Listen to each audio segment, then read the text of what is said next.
γιατί κορνάρει. Του φεύγει το τιμόνι, ρε. Του φεύγει το χέρι.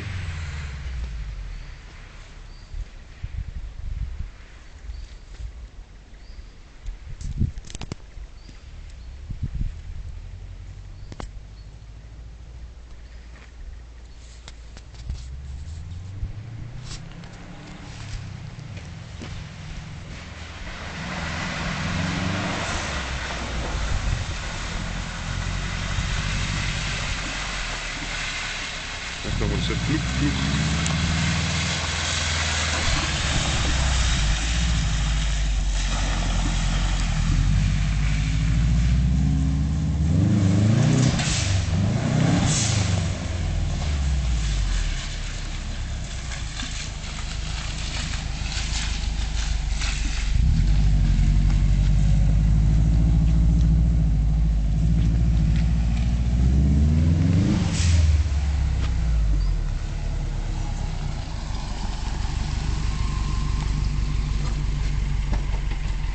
Τα ακούς τα αμορτισέρ? Αυτό ήταν ψηλοεπικίνδυνο εκεί. Τα αμορτισέρ τα ακούς?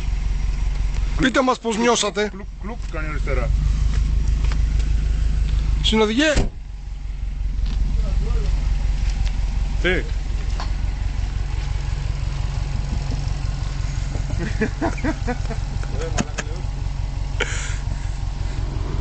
Πώς ήταν η εμπειρία σας? Εκεί πέρα μαλάκα πως δεν είδαμε κολοτούμπες. Μα αυτό σου λέω, την πρώτη φορά με το Λιάκο ήταν πολύ περισσότερο τον γκάπ. Πείτε μας πως το βιώσατε. Ελάτε. Τι να σου πω, πρέπει να μπεις μέσα για να το δεις.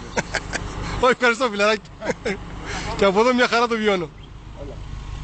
Πάμε για κόφτη, να γυρίσουμε για νωρίς. Έλα ρε μαλάκα, ρεπόρτερ τελείωνε.